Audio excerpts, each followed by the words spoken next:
আল্লাহ রাব্বুল আলামিন শেষ রাত্রে প্রথম আকাশে আসেন। হাদিস শরীফে এসেছে প্রথম আকাশে আল্লাহ রাব্বুল আলামিন এসে দুনিয়ার মানুষকে ডাকেন, কে আছো গুনাহ করে জীবন বোঝাই করে ফেলেছো, নাফরমানি করেছো, গুনাহ করেছো, অথবা বিপদে পড়েছো, ঋণগ্রস্ত হয়ে পড়েছো, অসুবিধায় পড়েছো, মামলা মোকদ্দমায় পড়েছো, আমার কাছে মাপ চাও, আমার কাছে সাহায্য চাও। এই সময় যে সমস্ত বান্দারা আরামের ঘুমকে হারাম করে আল্লাহর দরবারে কাঁদতে থাকে, তাহাজ্জুদের নামাজ আদায় করে যখন হাত তুলে কাঁদে, আল্লাহ পাক তখন এই দৃশ্য দেখে ফেরেশতাদের বলেন, ও আমার ফেরেশতারা, আমার ওই বান্দাগুলি কাঁদে কেন? সমস্ত মানুষ যখন ঘুমানো, এই বান্দাগুলি কাঁদে কেন বলো? ফেরেশতারা বলে, আল্লাহ তুমি তো ভালো করে জানো। ফেরেশতারা বলে, আল্লাহ পাক বলবেন, তবুও তোমাদের মুখ থেকে শুনতে চাই। ফেরেশতারা তখন বলবে, রব্বুল আলামিন তোমার বান্দা গুনাহ করেছে, জাহান্নামের ভয়তে তোমার কাছে কাঁদতেছে, তোমার ভয়তে কাঁদে, জাহান্নামের ভয়তে কাঁদে। আল্লাহ জিজ্ঞেস করেন ফেরেশতারা, ওরা যে আমার ভয়তে কাঁদে, ওরা কি আমারে দেখছে নাকি? ফেরেশতারা বলেন, না খোদা তোমারে দেখে নাই। আল্লাহ পাক বলেন, ওরা আমার যে জাহান্নামের ভয়তে কাঁদে, ওই জাহান্নাম তারা দেখেছে নাকি? ফেরেশতারা বলে, না আল্লাহ, তোমার জাহান্নাম ওরা দেখে নাই, তোমার বেহেশত কিছুই দেখে নাই। আল্লাহ পাক বলেন, ও আমার ফেরেশতারা, এই বান্দাগুলি আমার দোজখ দেখে নাই, আমাকে দেখে নাই, হাসর মিজান সিরাত কিছুই দেখে নাই, শুধু কোরআনের কথা শুনে, আমার নবীর কথা শুনে, আমার কোরআনের কথা শুনে বিশ্বাস করে আরামের ঘুমকে হারাম করে কিভাবে কাঁদতেছে তাকায় দেখ। আমার রহমতের দরিয়ায় জোশ মেরে গেছে, তোরা সাক্ষী থেকে যা, আমার ওই ক্রন্দনরত বান্দাগুলিকে আমি আল্লাহ মাফ করে দিলাম। আমার ভাইয়েরা, আল্লাহ পাক বলেন, আম্মান হুয়া কানিতুন আনা আল-লাইলি সাজিদাও ওয়া কাইমা।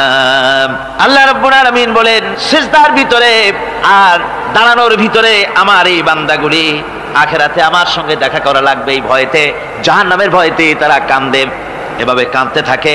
আর আল্লাহ পাক ওই সময় তাদের গুনাহ মাফ করতে থাকেন। কোরআনে কারীমের ভিতরে আল্লাহ পাক বলেন, সারা রাত ঘুমাতে আল্লাহ নিষেধ করেছেন, সারা রাত যেন ঘুমায়ো না, পাইকারি দরে ঘুমায়ো না, একটু জাগো। ওয়াজকুর ইসমা রাব্বিকা বুকরাতাও ওয়া আসীলা। সকাল এবং সন্ধ্যায় তোমার প্রভুর, তোমার রবের জিকির করো, স্মরণ করো। وَمِنَ اللَّيْلِ فَاسْجُدْ لَهُ وَسَبِّحْهُ لَيْلًا طَوِيلًا। তোমার রাতের বেলায় রাতের একটা অংশ সেজদায় অবনত হও, আর রাতের দীর্ঘ সময় ঘুমায় থেকো না, হয় একটা লম্বা সময় ঘুমাও, কিন্তু একটা অংশ রাখো যে সময় তুমি আমার দরবারে সেজদায় পড়ে যাবে, কাঁদবে। আমার বন্ধুগণ, রাতটা ওয়াজআলনাল লাইলা সুবাতা, আল্লাহ রাব্বুল আলামিন ওয়াজআলনা সুবাতা ওয়াজআলনান নাওমা সুবাতা ওয়াজআলনাল লাইলা লিবাসা, ঘুমকে বানাইছেন আল্লাহ শান্তির বাহন, আর রাতকে করেছেন আচ্ছাদন। রাতকে কি করেছেন? আচ্ছাদন। রাতকে একটা পর্দা লাগিয়ে দিয়েছেন, রাতের পর্দা। যেহেতু প্রেম ভালোবাসা ঢোল পিটায় করা যায় না, ঢোল পিটায় প্রেম করা যায় যায় না, মানুষকে দেখায় দেখায় প্রেম ভালোবাসা করা যায় না। এটা হলো দুনিয়ার রীতিনীতি, দুনিয়ায় যেটা মানুষেরা করে। আসল সবচাইতে বড় ভালোবাসার পাত্র হলেন আল্লাহ, মাসুক হলেন আল্লাহ, আশেক হলো মানুষ। আশেক এবং মাসুকের ভিতরে প্রেম বিনিময় হবে, ভালোবাসার আদান প্রদান হবে, কথোপকথন হবে। এজন্য দিনের কোলাহলপূর্ণ অবস্থায় তা হয় না বলে রব্বুল আলামিন বলেন, আমি তোমাদের জন্য রাতকে একটা আচ্ছাদন, একটা পর্দা বানায় দিয়েছি। এই রাতের পর্দার ভিতরে থেকে আমারে ডাকো, আমার কাছেই তুমি আমাকে ডাকো, একটা লম্বা সময় নিয়ে আমাকে বলতে থাকো, আমাকে ডাকতে থাকো। আল্লাহ পাক তার নবীকেও বলেছেন, ইয়া আইয়ুহাল মুযাম্মিলু কুমিল লাইলা ইল্লা কালিলা। হে চাদর আচ্ছাদিত ব্যক্তি, রাত্রিকালে সালাতে দণ্ডায়মান থাকো, কিন্তু কম, সারা রাত জাগার দরকার নেই। একটা অংশ জাগো, যখন তুমি আমার জন্য কাঁদবে, আমার জন্য সেজদায় পড়ে থাকবে। সাহাবায়ে কেরামদের সঙ্গে রোমকদের লড়াই হতেছে, রোমক সৈন্যরা যুদ্ধে জিততে পারতেছে না কিছুতেই। এরপরে তারা গোয়েন্দা বিভাগের লোক পাঠায় দিল, এদের সঙ্গে জিততে পারি না কেন, একটু খুঁজে দেখে আসো রাত্রে এরা করেটা কি। গোয়েন্দা বিভাগের লোক সারা রাত ঘুরে ঘুরে তারপরে সে রিপোর্ট করলো। এরপরে সে তাদের প্রধানের কাছে রিপোর্ট করলো, আমরা যার কাছে গিয়েছিলাম দেখে এলাম, হুম বিল্লাইলি রাহবানুন ওয়া বিন্নাহারি ফুরসানুন, আমরা দেখে এলাম যাদেরকে দিনের বেলায় প্রচন্ড শক্তিশালী বীর যোদ্ধা রূপে যাকে যুদ্ধ করতে দেখেছি ময়দানে, রাতের বেলায় দেখলাম গিয়া একেবারে নিতান্ত ফকিরের মতো। কেউ তো সেজদায় পড়ে কাঁদতেছে, কেউ আবার তেলাওয়াত করতেছে, চোখ দিয়া পানি পড়তেছে, আবার কেউ নামাজ পড়তেছে, আবার কেউ হাত তুলে রেখেছে তাদের প্রভুর দরবারে, চোখের পানিতে তাদের চোখ বুক ভেসে যেতেছে। সারাটা রাত তেলাওয়াত আর সেজদা আর নামাজের মধ্যে তারা এভাবে কাটিয়ে দিয়েছে। সেনাপতি এই রিপোর্ট শোনার পরে বললেন, ও গোয়েন্দা বিভাগের লোকেরা, আমার রোমক সৈন্যরা শোনো, যে জাতির নৈতিক মান এত উচ্চে, ওই জাতির সঙ্গে যুদ্ধ করা মানে আমাদের আত্মহত্যা করার শামিল। এদের সাথে কিছুতেই আমাদের পক্ষে পারা সম্ভব না। হ্যাঁ, এদের সাথে পারা যাবে যদি এই সম্পর্ক নষ্ট করে দেওয়া যায়। আল্লাহর সাথে তাদের এই গভীর সম্পর্ক যেটা আছে, এই সম্পর্ক নষ্ট করে দিতে হবে, তাহলেই কেবলমাত্র সম্ভব হবে। এদের নৈতিক চরিত্র ধ্বংস করার জন্য প্রচেষ্টা চালাও, তাহলে হয়তো আমরা কামিয়াব হতে পারবো। আমার বন্ধুগণ, এই জন্য গভীর রাত্রে যারা ইমানদার ব্যক্তি, তাদের জন্য গভীর রাত্রে জাগার একটা ব্যবস্থা আল্লাহ পাক বলেছেন। ইমানদার ব্যক্তিদের জন্য এটা হলো 2 নম্বরের বৈশিষ্ট্য। ওয়াল্লাযীনা ইয়াকুলুনা রাব্বানা সরিফ আন্না আযাব জাহান্নাম ইন্না আযাবাহা কানা গরামা।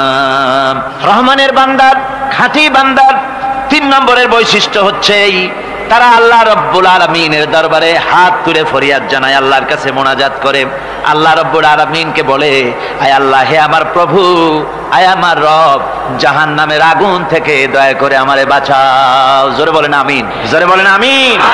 জাহান্নামের বর্ণনা আমরা এই মাহফিলে করেছি, করি নাই? মনে আছে? দারুণ কঠিন জায়গা, অত্যন্ত কঠিন জায়গা, মারাত্মক জায়গা জাহান্নাম। ওই জাহান্নামের জন্য আল্লাহর কাছে কাঁদতে হবে, মাপ চাইতে হবে জাহান্নাম থেকে। মুমিন ব্যক্তির 3 নম্বরের বৈশিষ্ট্যই তাই। সে বলবে, রব্বানা সরিফ আন্না আযাবা জাহান্নাম ইন্না আযাবাহা কানা গরামা। আয় আল্লাহ, তোমার জাহান্নামের শাস্তি থেকে তোমার কাছে মাপ চাই। আল্লাহ পাক বলেন, এই জাহান্নামের শাস্তি বড়ই প্রাণান্তকার হবে। ইন্নাহা সাআত মুস্তাকাররাও ওয়া মুকামা। জাহান্নাম হচ্ছে অবস্থানের জন্য অত্যন্ত নিকৃষ্ট, খুবই খারাপ জায়গা এই জাহান্নাম। কিন্তু মুসলমানদের অবস্থাটা ভিন্ন। মুসলমানেরা নেক আমল করে, ইবাদত বন্দি করে, তা সত্ত্বেও তার কলিজা কাঁপতে থাকে। সুবহানাল্লাহ, তার কলিজা কাঁপতে থাকে যে আমি যে ইবাদত করছি, এই ইবাদত আল্লাহর দরবারে মঞ্জুর হচ্ছে কিনা। এই জন্য তার মন কাঁপতে থাকে। সে আমলের উপর নির্ভর করে থাকে না, সে আল্লাহর দয়ার উপরে নির্ভর করে। কিসের উপরে নির্ভর করে? আল্লাহর দয়া, আল্লাহর রহমতের উপরে নির্ভর করে। আর সে আল্লাহর কাছে কাঁপতে থাকে, রব্বুল আলামিন, তুমি দয়া করে মেহেরবানি করে আমার হিসাব নিও না। আমার এই হিসাব করে যদি বেহেশতে দাও, তাহলে তো বেহেশতে যাইতে পারবো না। কিয়ামতের দিন আল্লাহ রব্বুল আলামিন কোন মানুষকে যদি হিসাবের জন্য ধরে ফেলেন, তাহলে ওই বান্দার আর জাহান্নাম ছাড়া কোনো পথ নাই। এই জন্য আল্লাহ শিখাই দিয়েছেন, বান্দা দোয়া কর, ওয়া আদখিলনাল জান্নাতা বিগাইরি হিসাব। আয় আল্লাহ, বিনা হিসাবে তোমার জান্নাত আমাকে দান করো।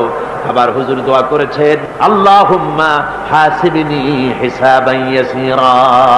আয় আল্লাহ, তুমি আমার সহজ হিসাব নাও। পড়েন, আল্লাহুম্মা হাসিবনি হিসাবান ইয়াসীরা।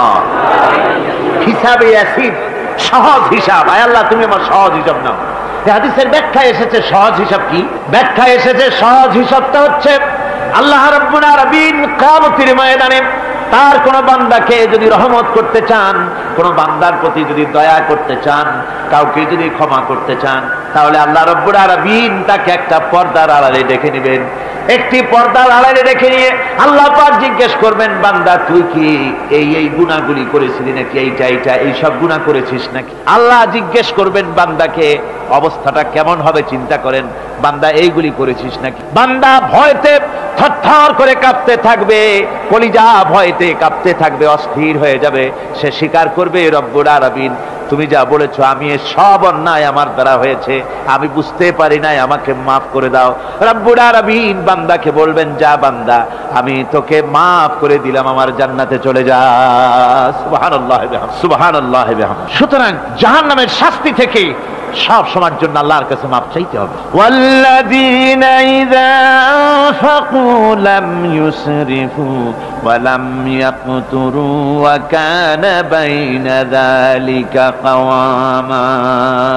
রহমানের প্রকৃত খাঁটি বান্দা তারা, যারা নাকি যখন খরচ করে খরচের সময় বেহুদা খরচ করে না, আবার খরচের ভিতরে কার্পণ্যতাও তারা করে না।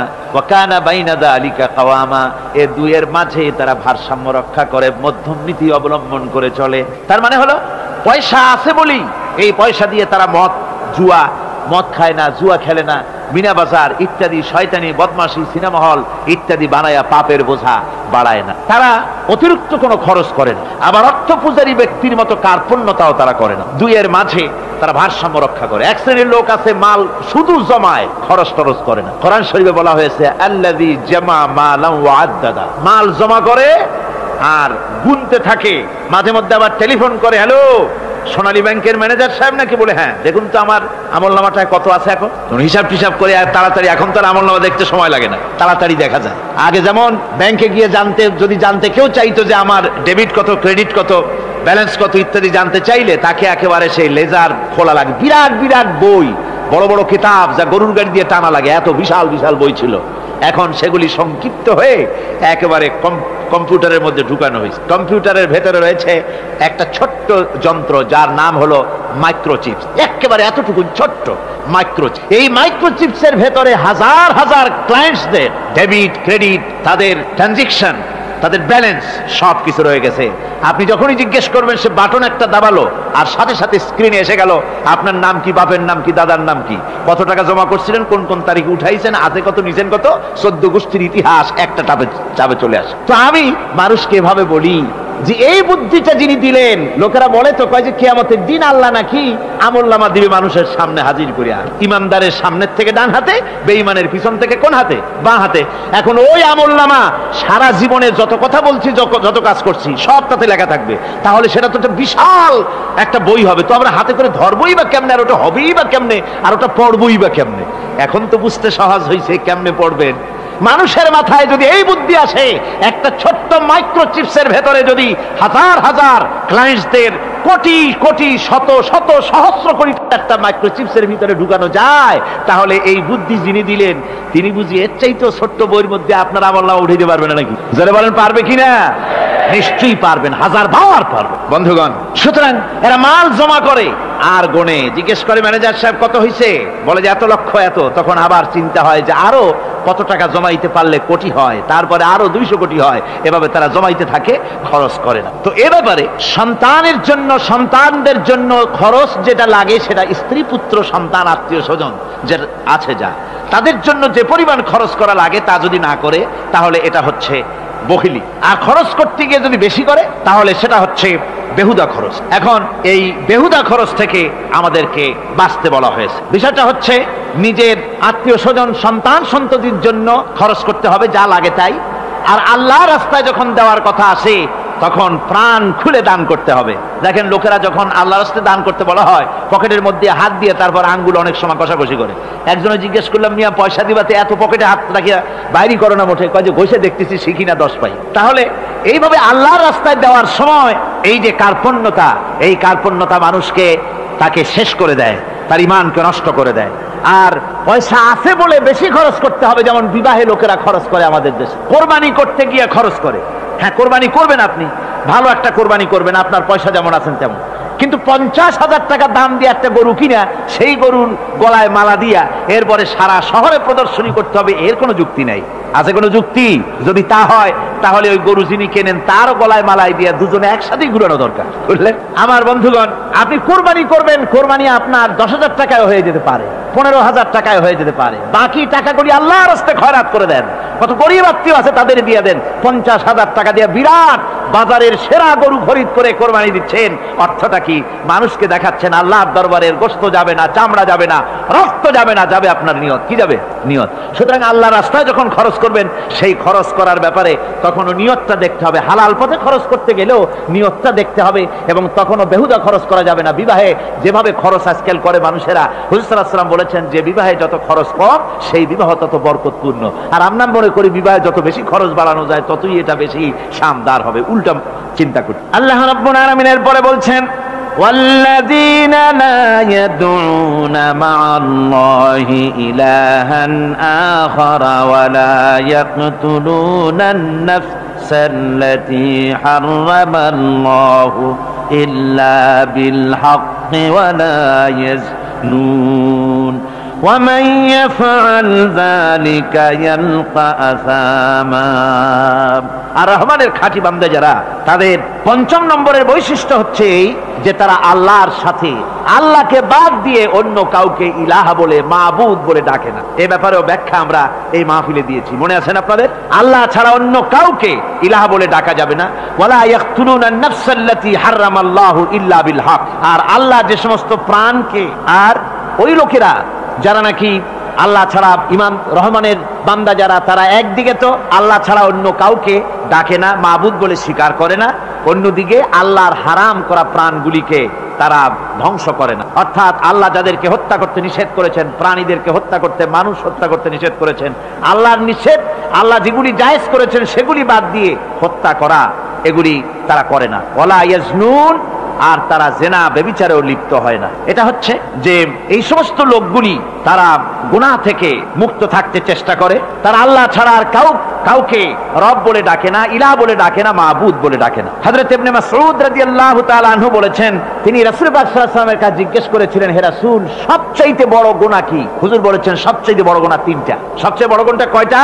রাসূল পাক সাল্লাল্লাহু আলাইহি ওয়াসাল্লাম বলেছেন সবচেয়ে বড় গুনাহ হচ্ছে তিনটি। একটি হচ্ছে, তুমি যদি কাউকে আল্লাহর সমতুল্য প্রতিদ্বন্দ্বী বানিয়ে যদি তার কাছে কিছু চাও, তাহলে এটা সবচেয়ে বড় গুনাহ। সন্তান দিতে পারেন আল্লাহ, তোমাকে রোগ মুক্ত করতে পারেন আল্লাহ, আল্লাহ যা করতে পারেন এই সব বিষয়গুলি যদি মানুষের কাছে চাও, তাহলে তুমি আল্লাহর জায়গায় তাকে বসালে, এটা সবচেয়ে বড় গুনাহ। আর 2 নম্বরের গুনাহ হচ্ছে, নিজের সন্তান তোমার খাবার খাবে, তোমার খাবারে সন্তান ভাগ বসাবে, এই ভয়তে সন্তানকে হত্যা করা, এটাও বিরাট পাপ। আর 3 নম্বরে হচ্ছে প্রতিবেশীর স্ত্রীর সঙ্গে জেনা করা, এটা হলো আরেকটি। মোট 3টি গুনাহ বলেছেন রাসূলুল্লাহ, সবচাইতে মারাত্মক গুনাহ। তার মধ্যে এই গুনাহগুলি তো আমাদের সমাজে চালু আছে। একদিকে সমাজের ভেতরে রয়েছে আল্লাহ ছাড়া মানুষের কাছে, মাজারের কাছে গিয়া, কবরের কাছে গিয়া, কবর আলার কাছে চাওয়ার এই রেওয়াজ চালু আছে। এই রেওয়াজ কি চট্টগ্রামে কমেছে না বেড়েছে? কমেছে। জোরে কোন আলহামদুলিল্লাহ। কমে গিয়েছে, আগের তুলনায় বহুত কমেছে। যারা এই মাজারকে নিয়ে ব্যবসা করে, তারা অনেকে বলেছেন যে আমাদের ইনকাম আগে যা ছিল তার থেকে 4 আনায় নেমে গিয়েছে, 12 আনায় শেষ। জোরে কোন আলহামদুলিল্লাহ। জোরে বলেন আলহামদুলিল্লাহ। এই মাজার পূজা থেকে বাঁচতে হবে। 2 নম্বরে রয়েছে, সমাজের ভিতরে চালু আছে এই যে সন্তান হত্যা করা, এই হত্যা করার এক রেওয়াজ চালু আছে। এরপরে রয়েছে এমনি মানুষকে হত্যা করা। কলেজ ইউনিভার্সিটিতে যেভাবে মানুষ হত্যা করা হচ্ছে, এরা জানে না নিজের আদর্শকে প্রতিষ্ঠার জন্য আন্দাজ এবং অনুমানের উপরে ভিত্তি করে জেদ করে মানুষকে হত্যা করছে। কি বলেন, করে না?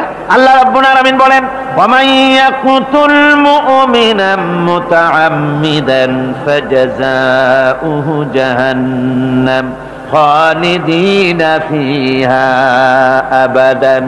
আল্লাহ রাব্বুল আলামিন বলেন, মুমিন বান্দা কি কেউ যদি ইচ্ছে করে কাউকে হত্যা করে, তাহলে তার জায়গা হবে জাহান্নাম, তার আর কোনো শাস্তি নাই, একমাত্র জাহান্নামই হবে তার শাস্তি, চিরকাল জাহান্নামের ভিতরে থাকতে হবে। জোরে বলেন নাউজুবিল্লাহ। আজকে কলেজের মধ্যে, ইউনিভার্সিটিতে অনবরত আমরা হত্যাকাণ্ডের খবর শুনতে পাচ্ছি, সমানে হত্যা হচ্ছে। এই যে সন্ত্রাস এবং হত্যা যা হচ্ছে কলেজ ইউনিভার্সিটিতে, আপনারা আমাকে বলেন অনুরূপ হারে মাদ্রাসায় এই ধরনের সন্ত্রাস হচ্ছে? এত আস্তে জবাব দিলেন, তাহলে বোধহয় হচ্ছে দেশে। মাদ্রাসায় সন্ত্রাসের কারণে, কোন টাইটেল মাদ্রাসা, ফাজেল মাদ্রাসা সন্ত্রাসের কারণে বন্ধ হয়েছে এমন কোন নজির আপনারা পেয়েছেন? পান নাই। কেন পান? কলেজ বন্ধ হচ্ছে, ইউনিভার্সিটি বন্ধ হচ্ছে সন্ত্রাসের কারণে, মাদ্রাসা বন্ধ হয় না কেন? তার কারণ হচ্ছে কলেজ ইউনিভার্সিটিতে কোরআন পড়ানো হয় না, হাদিস পড়ানো হয় না, তাই তারা হত্যা করলে কি পাপ হয় তাও জানে না। হত্যা পাপ, হত্যার পাপ তো দূরের কথা, মানুষ কোরআন শুনতে আসে, কোরআন শুনতে আসাটাও তাদের বরদাস্ত হয় না। আমি জানতে পারলাম, এ মাহফিল আসার সময় জানতে পেরেছি, চট্টগ্রাম বিশ্ববিদ্যালয়ের কাছে থেকে শ্রোতৃমণ্ডলী, মাহফিলের শ্রোতারা বাসে যখন আসতেছিল, সেখানকার কিছু সংখ্যক ছেলেরা ইট পাটকেল মেরেছে বাসের উপরে, বহুত লোক সেখানে আহত তারা করেছে। নাউজুবিল্লাহি মিন যালিক। কি শিক্ষা দেওয়া হচ্ছে সেখানে? কিন্তু মাদ্রাসায় তো হচ্ছে না। কেন হয় না? তার কারণ হচ্ছে মাদ্রাসাগুলিতে কোরআনে কারীম পড়ানো হয়, রাসূলুল্লাহর হাদিস পড়ানো হয়, সেখানে জানানো হয়, এই কথাগুলি পড়ানো হয়, যদি কেউ কাউকে হত্যা করে জাহান্নাম ছাড়া কোনো জায়গা থাকবে না, চিরকাল জাহান্নামে থাকতে হবে, এই ভয়তে ওরা হত্যার ভিতরে যায় না। এই জীবন জীবন নয়, পরকাল আছে, কিয়ামতের দিন আল্লাহর দরবারে দাঁড়ায়া জীবনের সবকিছুর হিসাব দিতে হবে। এই জন্য তারা এসব জানে বলে, এসব তাদের রক্তে মাংসের ভিতরে ঢুকানো আছে বলে তারা চুরি ডাকাতি জেনা ব্যভিচার হত্যার দিকে তত যায় না যত এরা যায়, ঠিক কিনা বলে? কলেজ ইউনিভার্সিটিতে আজকে কোরআন শরীফ পড়ানো হয় না। মাদ্রাসা এবং মসজিদে, মাদ্রাসাগুলিতে যে কারণে সন্ত্রাস হয় না, ওই কারণটা যদি কলেজ ইউনিভার্সিটিতে ঢুকানো যায় তাহলে সন্ত্রাস বন্ধ হতে পারে, ঠিক কিনা কর?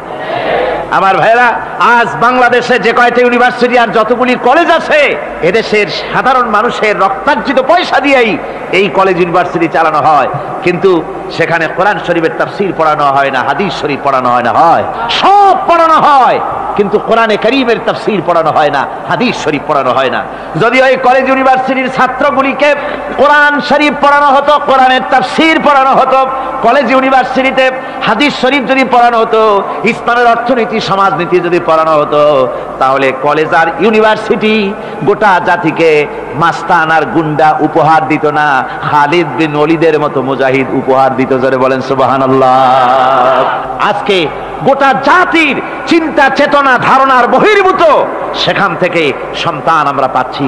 আজকে সেখানে ছেলে পাঠাচ্ছে বাপ, ছেলে পাঠাচ্ছে, ছেলে লেখাপড়া করে সেখান থেকে ভালোভাবে পাস করে আসবে, চাকরি বাকরি করবে, মা বাপের সুখের কারণ হবে, কিন্তু দেখা যায় কিছুদিন পর সেখান থেকে চলে আসে সন্তান লাশ হয়ে বাপের ঘরে ফিরে এলো। কি শিক্ষা হচ্ছে? এই শিক্ষা ব্যবস্থার আমূল পরিবর্তন হওয়া দরকার।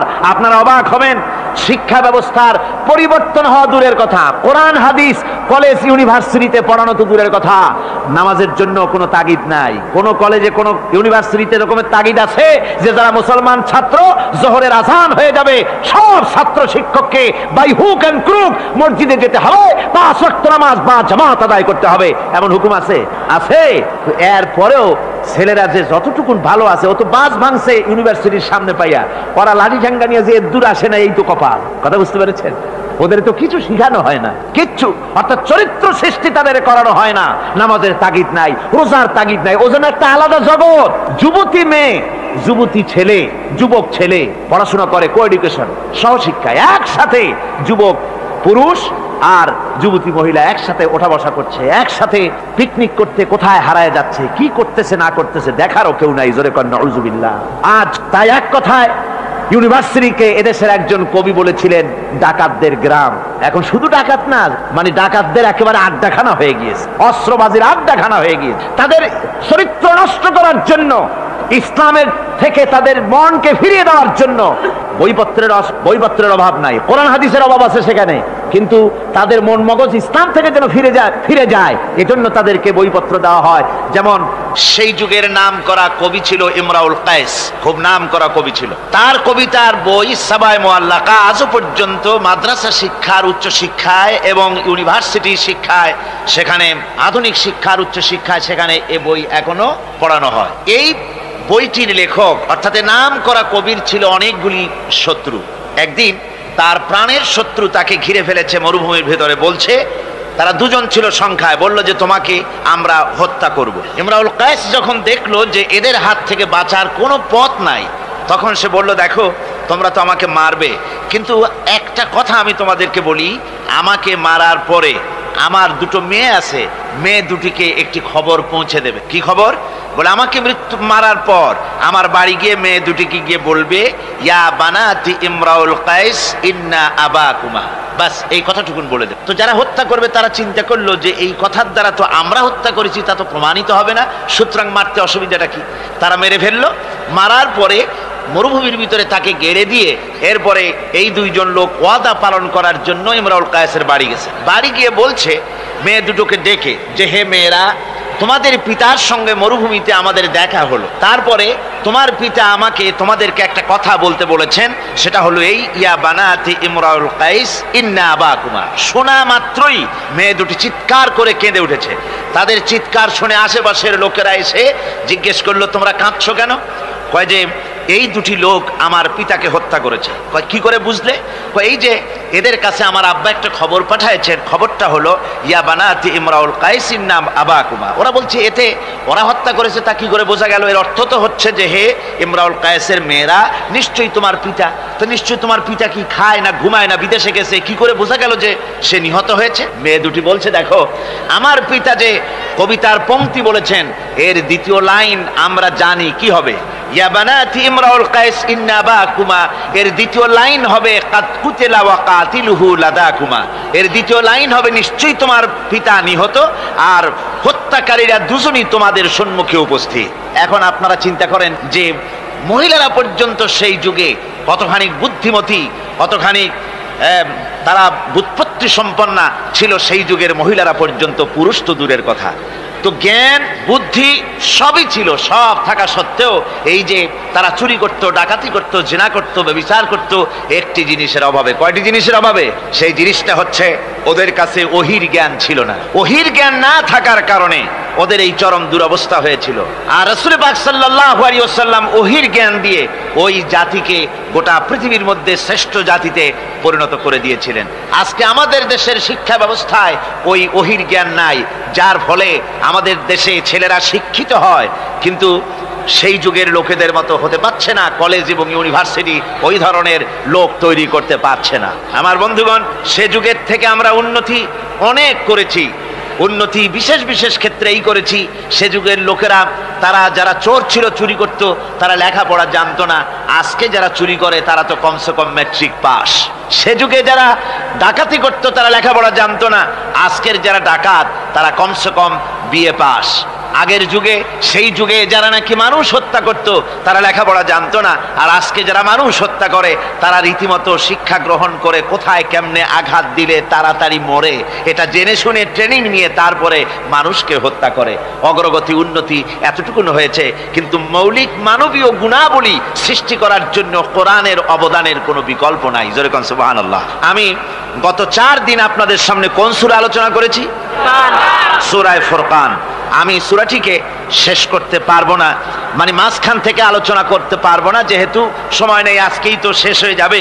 সেই জন্য আমি বেছে নিয়েছি সূরা ফুরকানের শেষ রুকুটি আপনাদের সামনে আজকে আলোচনা করব, যেখানে আল্লাহ রাব্বুল আলামিনের খাঁটি বান্দা তৈরি করার পরিকল্পনা আল্লাহ দিয়েছেন। খাঁটি বান্দা হওয়ার জন্য আল্লাহ পাক একটা ফর্মুলা বলেছেন, সেই ফর্মুলাটা আজকে আমরা এখানে আলোচনা করব। এই ফর্মুলা দিয়েই জনাবে মুহাম্মদ রাসূলুল্লাহ সাল্লাল্লাহু আলাইহি ওয়াসাল্লাম একটি সুন্দর সমাজ সৃষ্টি করেছিলেন, একটি আর্থসামাজিক সুন্দর সমাজ বিনির্মাণে যে ধরনের লোক তৈরি করা দরকার ছিল এই কোরআনে কারীমের মাধ্যমেই রাসূল পাক সে ধরনের লোক তৈরি করেছিলেন। আসুন শয়তানের ওয়াসওয়াসা থেকে পানাহ চেয়ে নিয়ে আমরা কথা শুরু করি। আউযু বিল্লাহি মিনাশ শাইতানির রাজীম। বিসমিল্লাহির রাহমানির রাহিম। মুফিজুর রহমান সাহেব আমাকে খবর দিলেন, ওনার কাছে খবর এসেছে যে মানুষ ভিড়ে এবং চাপে শ্বাসরুদ্ধ হয়ে মরে যাওয়ার উপক্রম হয়ে যাচ্ছে বিভিন্ন জায়গায়। তা আমি আপনাদেরকে অনুরোধ করব, যিনি যেখানে আছেন সামনের দিকে বাড়ার কোনো চেষ্টা করবেন না। রাস্তায় থাকেন, ড্রেনের পাশে থাকেন, গাছের উপরে থাকেন, ছাদের উপরে থাকেন, যেখানে থাকেন সেখানে বসে পড়েন। রাস্তা তো ট্রাফিক বন্ধ করে দেওয়া হয়েছে, গাড়ি ঘোড়া এসব রাস্তায়, এ মাহফিলের চারদিকের সমস্ত রাস্তার গাড়ি ঘোড়া বন্ধ করে দেওয়া হয়েছে। ফলে আপনারা রাস্তার উপরে বসে পড়েন, দাঁড়িয়ে থাকবেন না। দাঁড়াতে গেলেই মানুষের চাপে হেলাদোলা করবেন, পড়ে যাবেন, হাত পা ভেঙে যাওয়ার প্রাণান্তকার দশা হওয়ার সম্ভাবনা হবে। সুতরাং আমি সকলকে অনুরোধ করছি, মেহেরবানি করে কোরআনের সম্মানে, এ মাহফিলের সম্মানে আপনারা যার যার জায়গায় বসে পড়েন। কেউ দাঁড়িয়ে থাকবেন না, আর মোটেই চাপাচাপি করবেন না, কেউ কথা বলবেন না, আর দাঁড়াবেনও না। শয়তানের ওয়াসওয়াসা থেকে পানাহ চেয়ে পরম করুণাময় আল্লাহ রাব্বুল আলামিনের নামে শুরু করছি।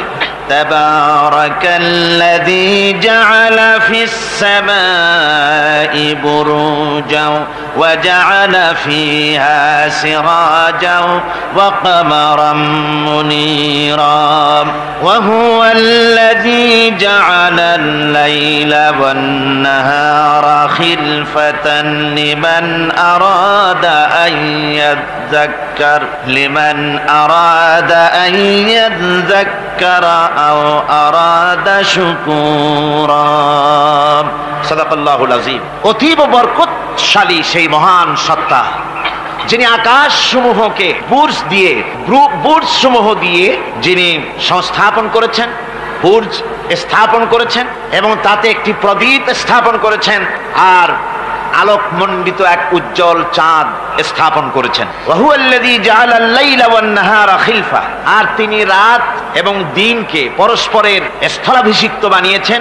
লিমান আরাদা আন ইয়াযাক্কারা আও আরাদা শুকুরা। তাদের জন্য যারা এর থেকে উপদেশ অর্জন করতে চায়, জ্ঞান লাভ করতে চায় এবং শুকর আদায় করতে চায়। শুকর আদায়কারীর জন্য, জ্ঞান অন্বেষণকারীদের জন্য আল্লাহ পাক এগুলি করেছেন। এখানে বুর্জ শব্দের অর্থ হচ্ছে প্রাসাদ বা সুদৃঢ় স্থাপত্য। প্রাচীন খগোল বিজ্ঞানে বুর্জ বলা হতো সেই 12টি কক্ষপথকে। কোন কোন মুফাসসির এই বুর্জকে বলেছেন গ্রহকে বুর্জ হিসাবে তারা ব্যাখ্যা করেছেন। আসলে আল্লাহ রাব্বুল আলামিন তিনি মহাশূন্যকে যে কিভাবে সজ্জিত করেছেন, কত সুন্দরভাবে করেছেন, তার ব্যাখ্যা কোরআনে কারীমের বিভিন্ন জায়গায় এসেছে। আল্লাহ পাক বলছেন, ওয়ালাকাদ জাআলনা ফিস সামাই বুরুজাও ওয়া যায়্যানাহা লিন-নাযিরিন। আমি আকাশে বহু সংখ্যক সুদৃঢ় বুর্জ স্থাপন করেছি এবং দর্শকদের জন্য তা অত্যন্ত সুসজ্জিত করে, সুদৃশ্য করে আমি সংস্থাপন করেছি, সুন্দর করে স্থাপিত করেছি। মহাশূন্য, এর মধ্যে আল্লাহ পাক সৃষ্টি করেছেন অগণিত গ্রহ উপগ্রহ। কত গ্রহ আছে, কত উপগ্রহ আছে, বিজ্ঞানীদের কাছে আজও পর্যন্ত তার কোনো হিসাব মেলেনি। মহাশূন্যে আল্লাহ পাক, মহাশূন্যের মহাবিস্ময়। বর্তমান বিজ্ঞান ক্রমান্বয়ে আশ্চর্য হয়ে যাচ্ছে তাদের নতুন নতুন আবিষ্কারের মাধ্যমে, চিন্তা ভাবনার মাধ্যমে, যে মহাশূন্য আল্লাহ পাক মহাস্রষ্টা কি করে রেখেছেন একটি বিশাল এক বিস্ময়ের কারখানা। সেখানে রয়েছে মিল্কি ওয়ে, যাকে বলা হয় ছায়াপথ। বিজ্ঞানীরা বলেছেন প্রায় 20,000 কোটি তারকা রয়েছে এই মিল্কি ওয়ের ভেতরে, ছায়াপথের ভেতরে। আবার কেউ কেউ বলেছেন যে সেই তারকার সংখ্যা বলা সম্ভব হবে না, সমুদ্র সৈকতের বালুকণা গণা তবুও সম্ভব, কিন্তু আকাশের তারকারাজি গণা সম্ভব নয়। এখন আল্লাহ পাক সেই মহাশূন্যের ভেতরে সৃষ্টি করে রেখেছেন এই ছায়াপথ। ছায়াপথের ভিতরে আছে যে তারকাগুলি, বিজ্ঞানীরা বলেছেন যে এই তারকাগুলি এত বিরাট বিরাট তারকা আছে। আগে তো ওনারা বলেছিলেন পৃথিবীর চাইতে সূর্যটা হচ্ছে পৃথিবীর চাইতে 13 লক্ষ গুণ বড়। এই বিরাট সূর্য ছিল তাদের কাছে বিস্ময়।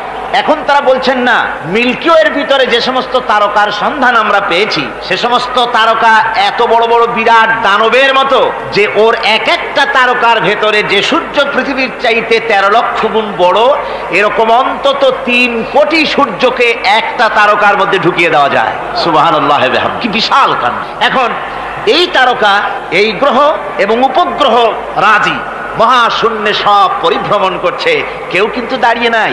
বিজ্ঞানীরা বলছেন, কেউ বলেছেন সূর্য ঘোরে, কেউ কয় না পৃথিবী ঘোরে, কেউ কয় না ওই চন্দ্র ঘোরে, কেউ কয় যে না আমরা মিলে সবাই ঘুরি। এখন আসলে বিষয়টা কি, কে ঘোরে আর কে ঘোরে না? আসল কথাটা নিতে হবে কোরআনের কাছ থেকে। কার কাছ থেকে? ওই চন্দ্র সূর্যের স্রষ্টা যিনি, মহাবিশ্বের স্রষ্টা যিনি, তিনি বলতে পারবেন যে আসলে ঘোরে কে। আল্লাহ রাব্বুল আলামিন বলেন, ওয়া কুল্লুন ফি ফালাকিন ইয়াসবাহুন। মহাশূন্যের পরে যা কিছু আছে সব সন্তরণশীল, সব গতিশীল, কেউ দাঁড়িয়ে নাই, সব সাঁতার কাটতেছে, সব ছোটাছুটি করছে, তা আবার এত দ্রুত গতি এক একটা, যে গতির কথা আমরা চিন্তা করতে পারবো না। ভীষণ তীর্যক গতিতে সব ছুটছে তো ছুটছে, কিন্তু ওখানে আবার কোনো ট্রাফিক পুলিশ নাই। আছে নাকি ট্রাফিক পুলিশ?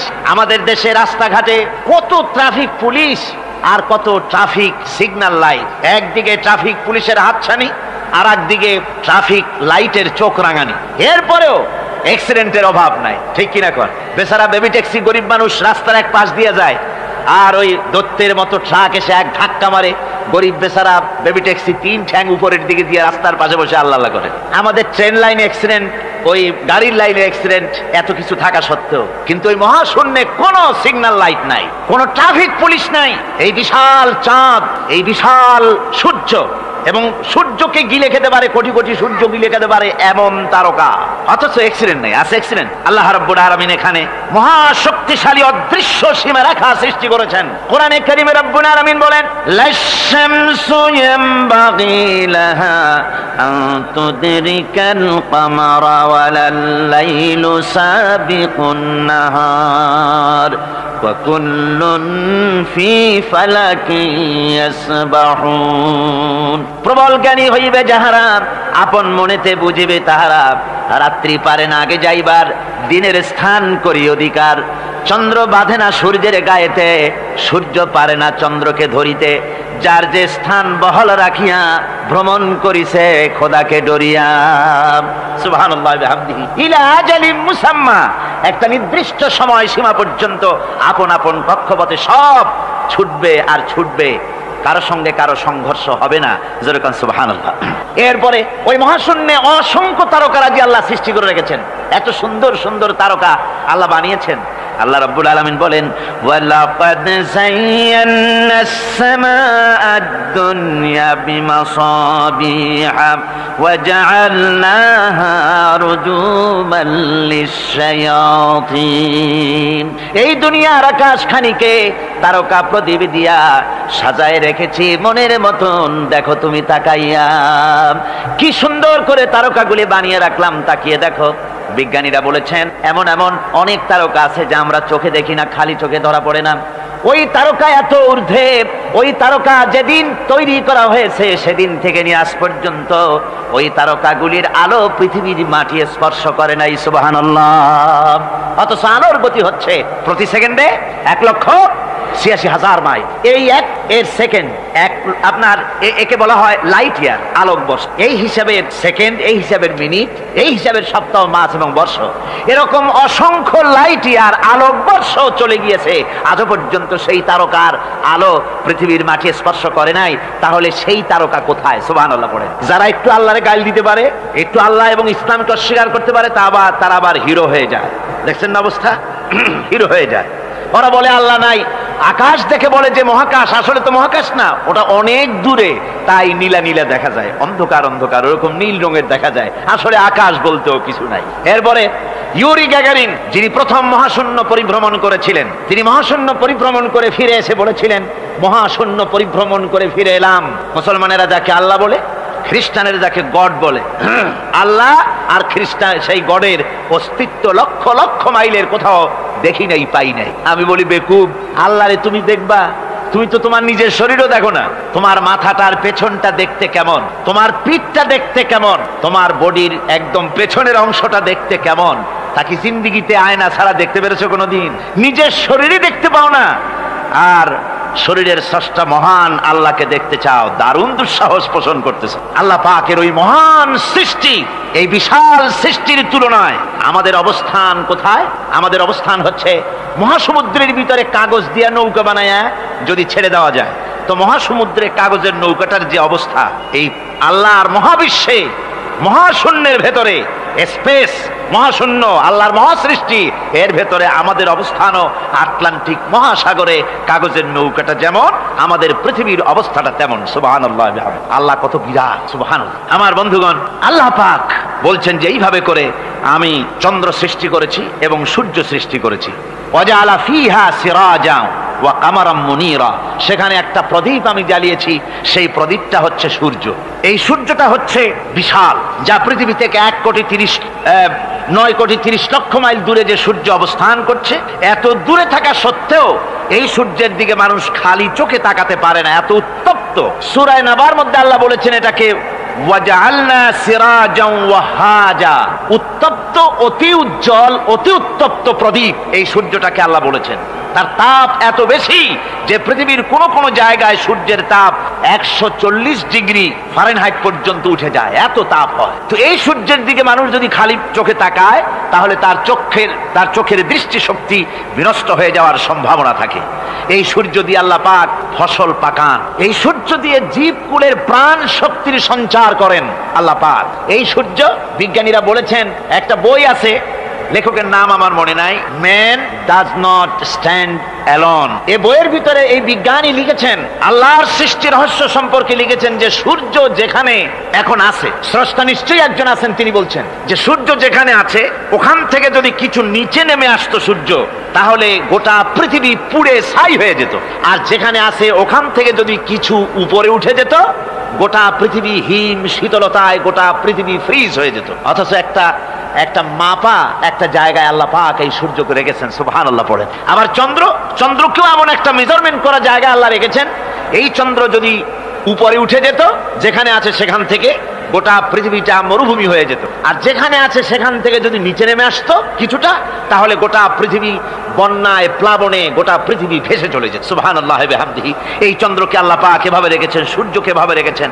আবার এই সূর্যের রয়েছে অতি বেগুনি রশ্মি, সেই অতি বেগুনি রশ্মি যেন এমন একটা পাওয়ার আছে সূর্যের, যে সূর্যের তাপ যদি পৃথিবীর মানুষ গায়ে লাগে, ওই রশ্মিটা যদি লাগে, সৃষ্টি জগতের ক্যান্সার হবে, সৃষ্টি জগৎ মরে যাবে, বাঁচতে পারবে না, অসুখ করবে। সেজন্য ওজোন স্তর একটা আল্লাহ বানিয়ে রেখেছেন, ওজোন একটা স্তর, যেটাকে বিজ্ঞানীরা এখন বলছেন গ্রিন হাউস এফেক্ট। এই ওজোন স্তরে ফাটল ধরেছে, বিজ্ঞানীরা লক্ষ্য করেছেন ওজোন স্তরে ফাটল ধরে সূর্যের সেই ক্ষতিকারক পাওয়ারটা পৃথিবীর মাটির কাছে চলে আসতেছে। এখন এটাকে ঠেকাবার ব্যবস্থা করা হচ্ছে। আমার বন্ধুগণ, এটা কেন হচ্ছে?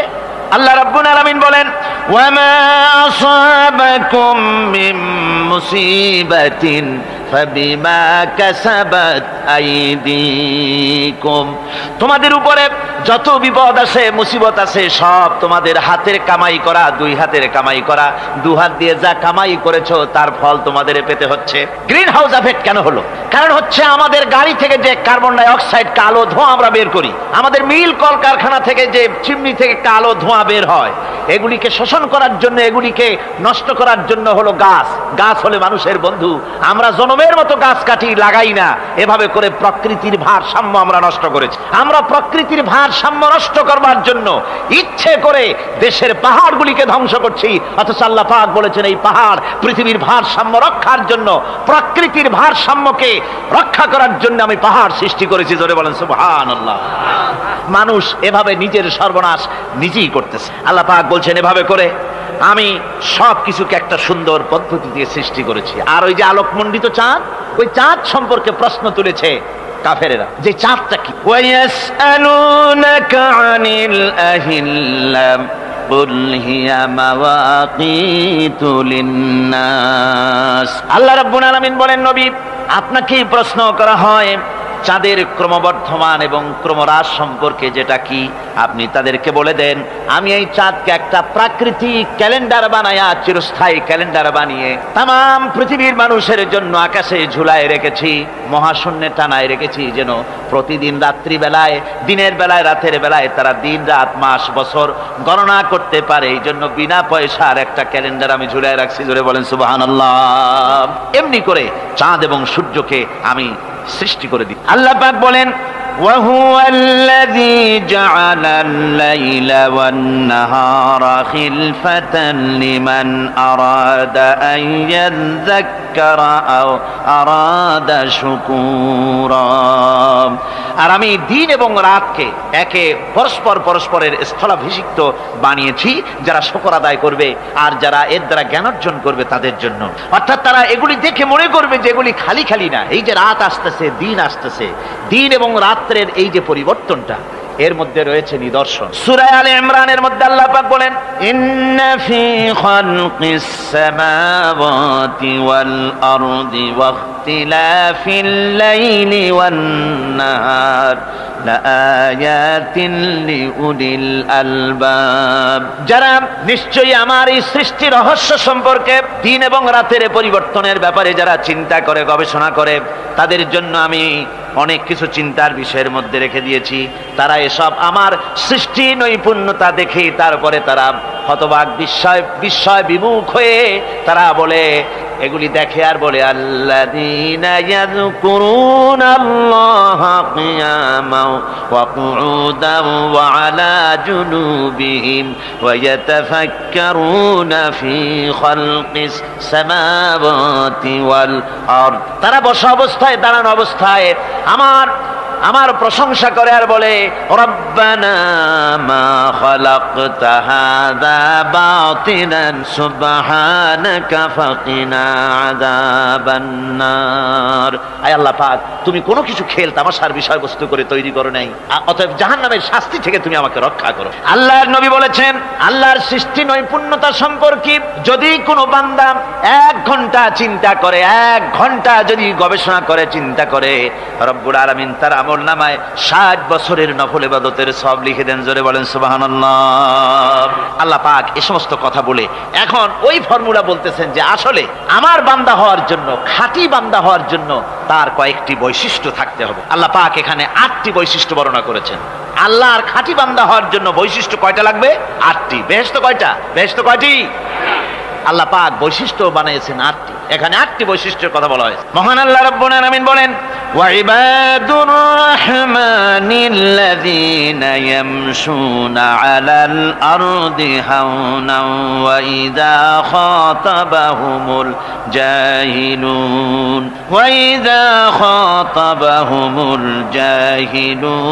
ক্বালু সালামা।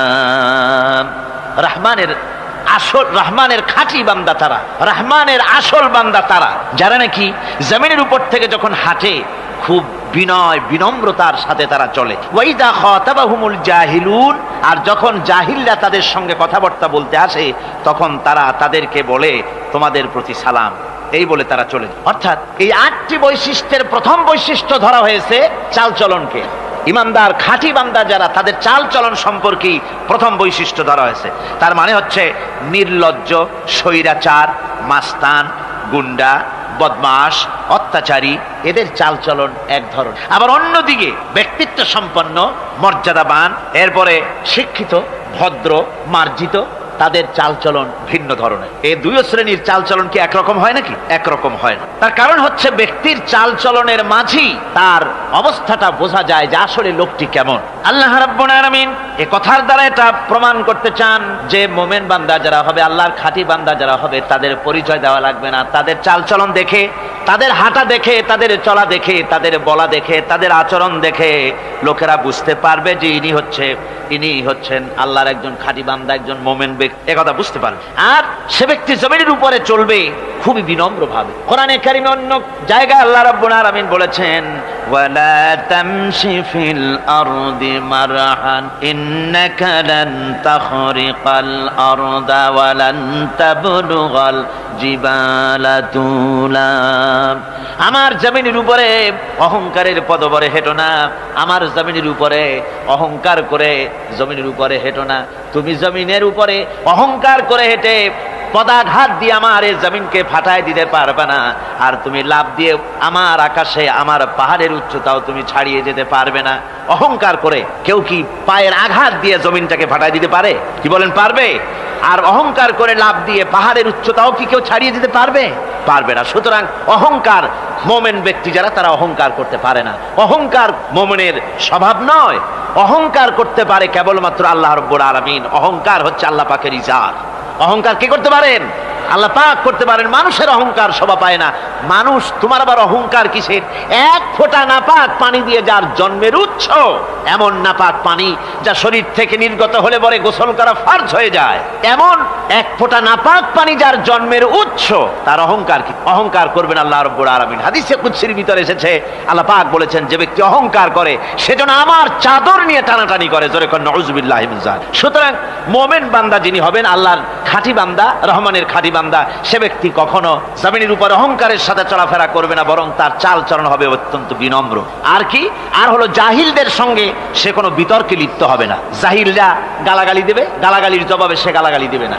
জাহিলরা অত্যাচার করবে, অত্যাচারের জবাবে সে অত্যাচার করবে না, বরং তাদেরকে দেখলে, তারা অত্যাচার করতে আসলে, তারা গালাগালি দিলে তাদের জবাবে ইদফা বিল্লাতি হিয়া আহসান, তাদের জবাবে তাদেরকে সালাম দিয়ে সেখান থেকে তারা কেটে পড়বে।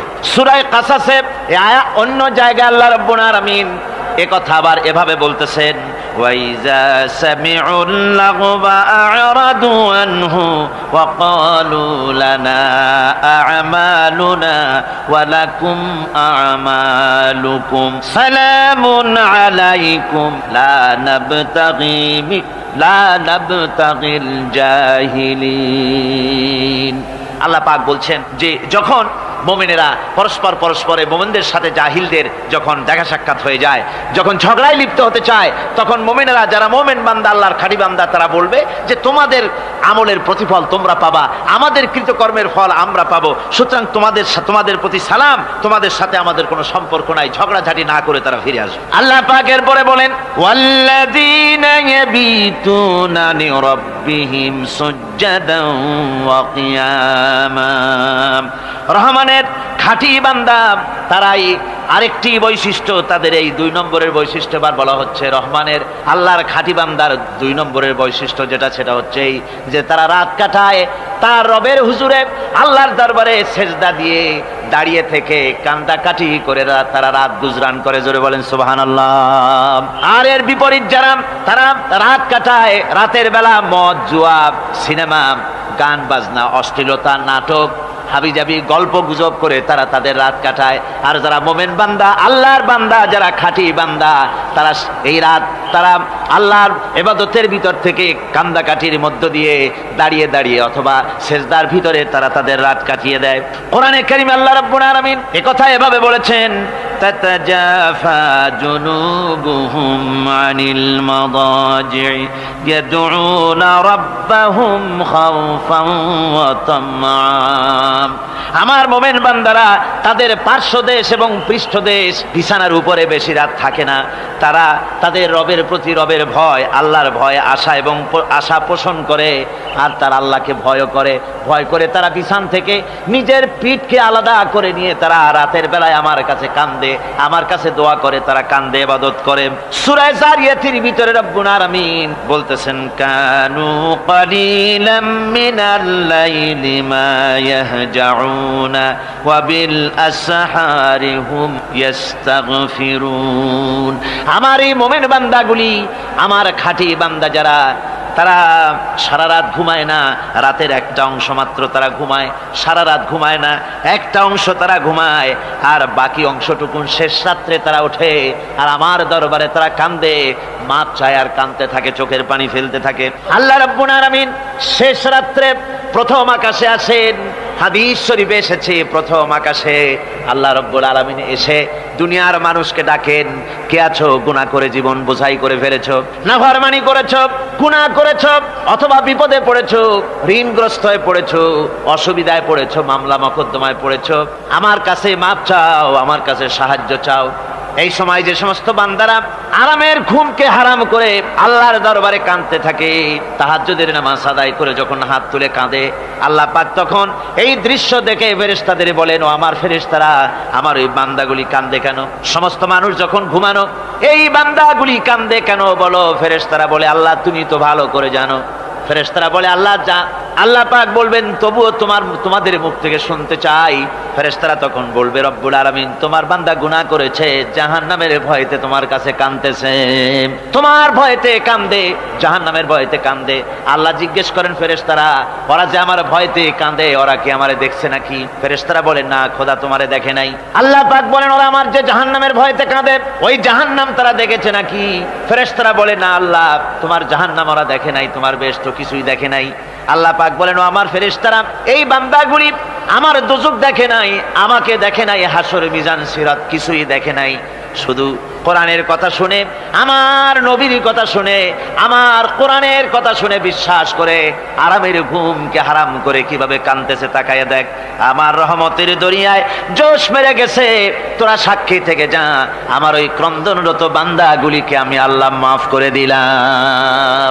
আমার ভাইয়েরা, আল্লাহ পাক বলেন, আম্মান হুয়া কানিতুন আনা আল-লাইলি সাজিদাও ওয়া কাইমা।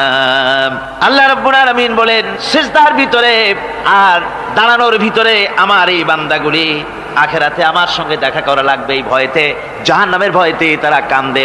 এভাবে কাঁদতে থাকে, আর আল্লাহ পাক ওই সময় তাদের গুনাহ মাফ করতে থাকেন। কোরআনে কারীমের ভিতরে আল্লাহ পাক বলেন, সারা রাত ঘুমাতে আল্লাহ নিষেধ করেছেন, সারা রাত যেন ঘুমায়ো না, পাইকারি ধরে ঘুমায়ো না, একটু জাগো। ওয়াজকুর ইসমা রাব্বিকা বুকরাতাও ওয়া আসীলা, সকাল এবং সন্ধ্যায় তোমার প্রভুর, তোমার রবের জিকির করো, স্মরণ করো।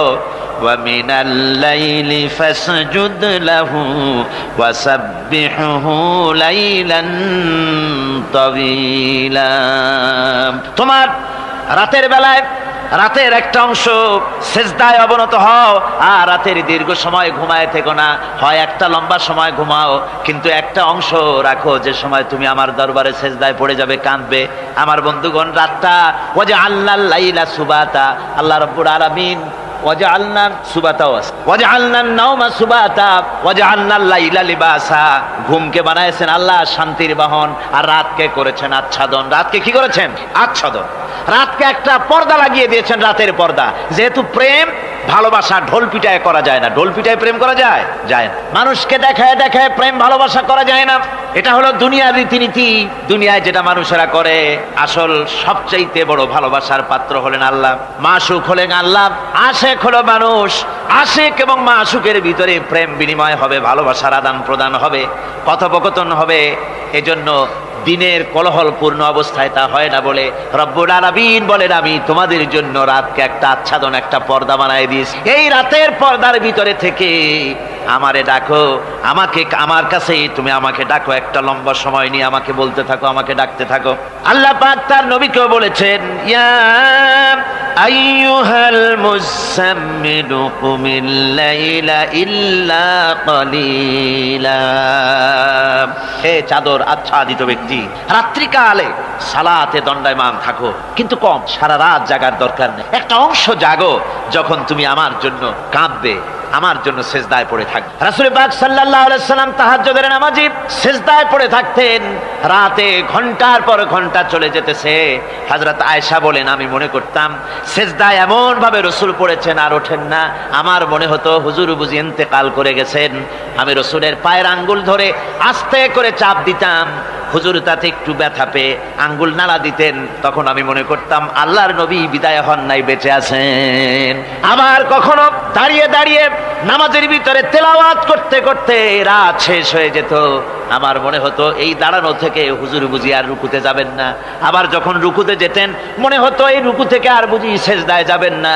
আবার যখন সেজদায় যেতেন মনে হতো এই সেজদা থেকে রাসূল বুঝি আর উঠবেন না। সুবহানাল্লাহ। সাহাবায়ে কেরাম জিজ্ঞেস করতেন, হে রাসূল, হযরত আয়েশা জিজ্ঞেস করে, হে রাসূল, আপনি এত কাঁদেন কেন, এত ইবাদত করেন, এত রাত জাগেন? হযরত আয়েশা বলেছেন, আল্লাহ নবী দাঁড়িয়ে দাঁড়িয়ে তেলাওয়াত করতে করতে, দাঁড়িয়ে দাঁড়িয়ে নামাজ পড়তে পড়তে পাও মোবারক, কদম মোবারক এমন ভাবে ফুলে যেত, সকালবেলায় জুতার মধ্যে পাও ঢুকতো না। সুবহানাল্লাহ। এইভাবে রাসূল পাক কষ্ট করতেন। জিজ্ঞাসা করো, এত ইবাদত কেন করেন? আপনার তো আগের পিছের সমস্ত গুনাহ আল্লাহ মাফ করেছেন, কোনো গুনাহ আপনার নাই, তবু আল্লাহ বলে দিয়েছেন নবী আপনার আগের পিছের সব মাফ, তারপরেও এত কাঁদেন কেন? আল্লাহর নবী বলেছেন, ও সাহাবীরাও, আমার স্ত্রীরা শোনো, আমি কি আমার বান্দার, আমি আমার আল্লাহর শুকর গুজারকারী বান্দায় কি আমি পরিণত হব না? যে আল্লাহ আমাকে এত নিয়ামত দিয়েছেন, আমি কি সেই আল্লাহর শুকর গুজার হব না? রাসূলুল্লাহ এভাবে কাঁদতেন। সুতরাং প্রত্যেকটি মুসলমানকে রাতের বেলায় আল্লাহর দরবারে হাত তুলে কাঁদতে হবে, মোনাজাত করতে হবে, রব্বুল আলামিন যে গুনাহ করেছি, আমি যত গুনাহ করেছি, আমাকে তুমি নেয়ামত যা দিয়েছো, এই নেয়ামত তুমি না দিলেও পারতে, তুমি দয়া করে দিয়েছো।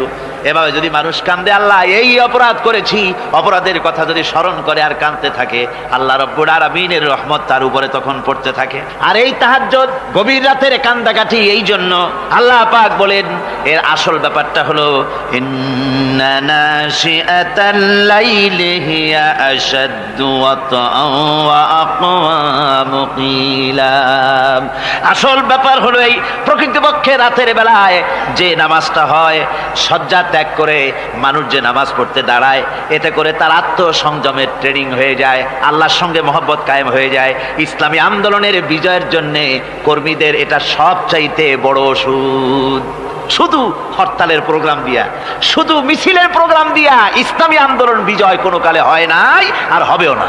এজন্য আন্দোলন যারা করে তাদেরকে গভীর রাত্রে উঠতে হয়, নফল রোজা রাখতে হয়, আর গভীর রাত্রে তেলাওয়াত করতে হয়, কাঁদতে হয় আল্লাহর কাছে, তা না হলে আন্দোলনের বিজয় হওয়া সম্ভব নয়। আমার বন্ধুগণ, আমরা জেনেছি ইতিহাসে আছে লাল সালু একটা বই পড়ানো হয়, কলেজে পড়ানো হয়, আপনারা নাম শোনেন নাই? এই বইটা আমাকে একজন প্রফেসর এই চট্টগ্রামের আমাকে দেখতে দিলেন, আমি দেখলাম তার মধ্যে তিনি ইসলামের ব্যাপারে এত বিদ্বেষ ছড়িয়েছেন। এক জায়গায় তিনি লিখতে গিয়ে লিখেছেন, আমি পড়লাম, নিজে পড়েছি, যে দেশে যত যত টুপি দেখা যায় জমিনে এত শস্য হয় না। এদেশে এই মোষ দাড়ি গোপ ওঠার আগেই কোরআন শরীফ হেফজ করা সারা, অথচ জমিনের শস্য নাই। জমিনের শস্য আর কোরআন শরীফ পড়ার সাথে তুলনা করে উপহাস করেছে রীতিমতো। একটা দুশ্চরিত্র খলনায়ককে দিয়ে সেখানে কোরআন হাদিসকে বিকৃত করার অপচেষ্টা চালানো হয়েছে। এরকম একটা নিকৃষ্ট বইকে তারা স্কুলে এবং কলেজে সেখানে পড়াশোনার ব্যবস্থা করে দিয়েছে। আর ইসলামের ব্যাপারে যদি কেউ গাইল দিতে পারে তাহলে সে বইটাকে খুব সুনাম সুখ্যাতি করে বাজারে ছড়াবার চেষ্টা করা হয়, ঠিক কিনা কর? যে কবি, ওই আগেই বলেছি, যে কবি ইসলামের গাইল দিতে পারবে সে সবচাইতে বড় কবি। যে সাহিত্যিক ইসলামকে খোসা দিয়া, কোরআনকে খোসা দিয়া কথা লিখতে পারবে সে হলো শ্রেষ্ঠ সাহিত্যিক, ঠিক কিনা কর? আর এই খ্রিস্টান জগৎ, ইহুদি জগৎ, তারা ইসলামকে আর মুসলমানদেরকে গালাগালি করার জন্য সব সময় মুসলমান নামের কুলাঙ্গারদেরকে বেছে নেয়। যেমন নবুয়াতের উপরে হামলা চালাতে হবে, সেজন্য এই পৃথিবীর নিকৃষ্ট কাফের গোলাম মোহাম্মদ কাদিয়ানির মতো একটা নিকৃষ্ট কাফেরকে তারা বেছে নিয়েছে, জোরে কর নাউজুবিল্লাহ। তার নাম একটা মুসলমানই না। আবার আমাদের দেশে আল্লাহকে, রসুলকে গালি দিতে হবে, দাউদ হায়দারের মতো একটা জাহান্নামের কীটকে তারা বেছে নিয়েছে মুসলমান নামে। আবার রসুলকে গালি দিতে হবে, হযরত আয়েশা সিদ্দিকা রাদিয়াল্লাহু তাআলা আনহাকে গালি দিতে হবে, সেজন্য মুসলমান নামের কলঙ্ক সালমান রুশদি নামক এক শয়তানকে এই ইহুদিরা বেছে নিয়েছে, ঠিক কিনা কর? কিন্তু এখন সালমান রুশদি যাবা কোথায়? এখন সালমান রুশদির উপরে যিনি হুকুম হজ জারি করেছিলেন ইমাম খোমেনি বেঁচে নাই, কিন্তু তার হুকুম এখনো বেঁচে আছে। উনি অর্ডার করেছেন, যেখানে পাও সেখানে হত্যা করো, ফাকতুলু সালমান রুশদি হাইসু ওয়াজাদতুম, ওরে যেখানে পাও সেখানে হত্যা করো। এখন ওর দশা হয়েছে এই, চেহারা সার্জারি করে টরিয়া, তারপরে এখন লা ইয়ামুতু ফিহা ওয়ালা ইয়াহইয়া, সে বাঁচিয়াও নাই মরিয়াও নাই, এমন অবস্থা আছে। আমার ভাইরা, আমার মুসলমান মদও যদি খায়, জেনাও যদি করে, রসুলকে যখন কেউ গালি দেয় তখন মনে করে আমি একটা অপরাধ করেছি, ঠিক, আমি মদ খাইছি, অন্যায় করেছি, আমি নামাজ পড়ি না, অন্যায় করেছি, কিন্তু আমার রসুলকে গালি দিয়েছে, ওরে যদি পাই ওর কাঁচা কলিজা চাবায় খাবো, ঠিক কিনা কর? সুতরাং